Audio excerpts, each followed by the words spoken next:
Dear Pilgrim, the General Directorate of the Council for Commanding the Good and Forbidding the Evil in the Kingdom of Saudi Arabia welcomes you and prays that Allah will make your Hajj rewarding and worthy of His acceptance.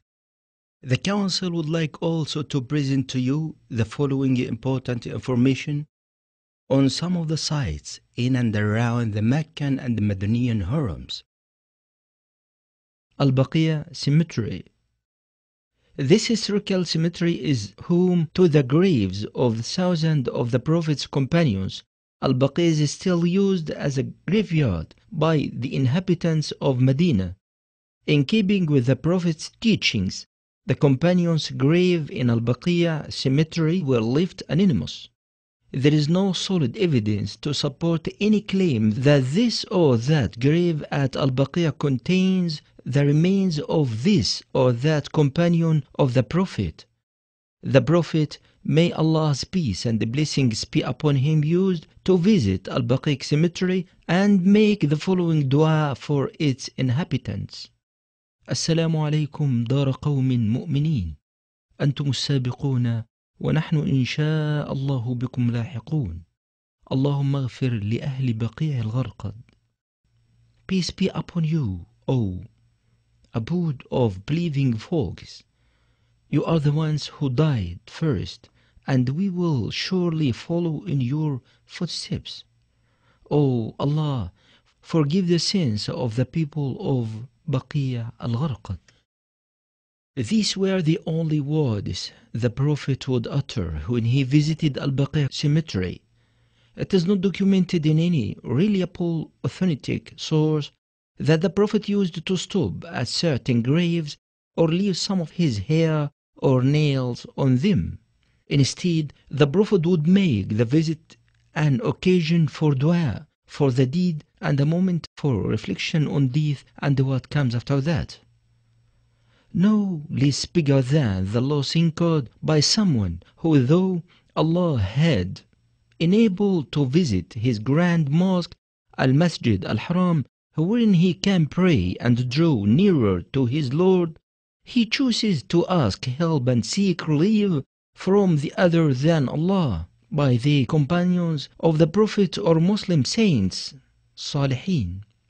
Once again, a Muslim should always remember Allah saying in His book, "Indeed, God will not forgive associating any God with Him, but He forgives anything less than this for whomever He wills. For whoever associates God with God has truly forgiven a great sin." An-Nisa.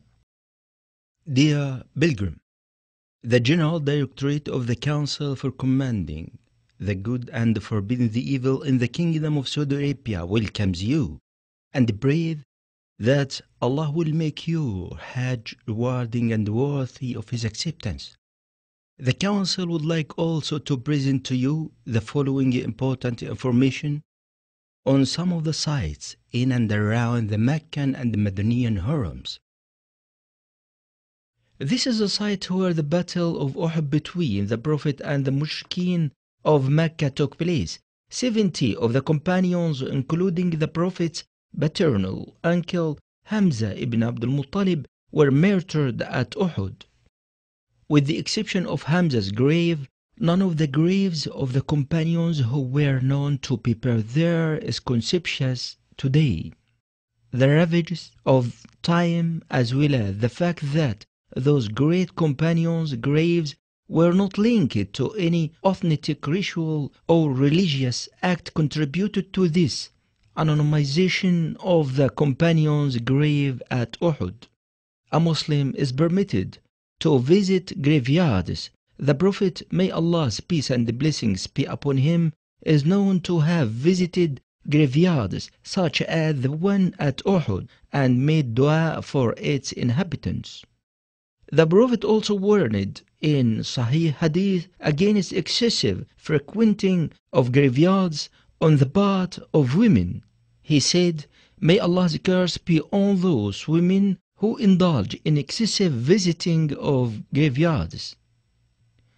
So a Muslim should preserve his Tawheed, pure monotheism, and desist from an Islamic act such as seeking benediction, barakah, from the soil or rocks of certain site, or addressing to the dead or even to the living requests which only Allah can grant.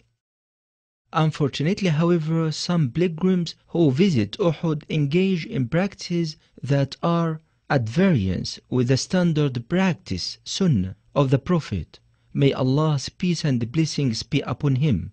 Some drops their nail paring or hair, some douse the graves with perfume, leading some weak-minded people to believe that the fragrance is issuing from the graves. These and their likes are misguided and superstitious practices, which neither the Prophet nor his companions were in the habit of doing when they visited Uhud.